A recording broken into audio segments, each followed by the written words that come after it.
kerunutannya juga ada yang membuka jalan, ada Pak Eko, di mana ketika kita sudah banting setir, sudah bukan menjadi seniman atau public figure lagi, tapi kita menjadi pelayan masyarakat, memang bagian dari tugas kita adalah harus bertemu langsung dan berdialog, berdiskusi sama masyarakat. Jadi jika mungkin belusukan, turun ke dapil itu adalah part of the job, memang itu harus sering dilakukan.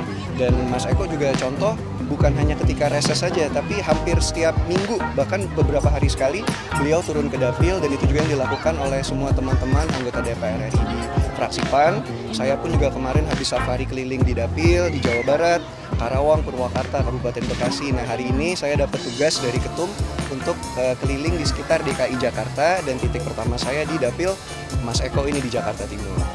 Pasti, dulu pernah ada satu pemimpin hebat ya, Pak Jokowi, yang bilang bahwa salah satu vitamin beliau adalah ketika bisa bertemu langsung dan menyentuh hati masyarakat, membantu masyarakat. Dan itu betul faktanya saya rasakan saat ini gitu. Meskipun terkadang mungkin dunia politik itu terkesan berat, terkesan kejam gitu, tetapi ketika kita bisa bertemu langsung sama masyarakat, kita menyalurkan bantuan dari pemerintah pusat, bahkan bukan hanya dari pemerintah, dari kita pribadi, melihat mereka mendoakan kita, mereka mendukung kita gitu, bahagia karena kehadiran kita, itu menjadi obat tersendiri yang membuat kita sadar bahwa inilah kenapa kita terjun ke dunia politik, untuk bisa bermanfaat, berguna untuk sebanyak-banyaknya manusia, dan jalurnya memang melalui jalur politik.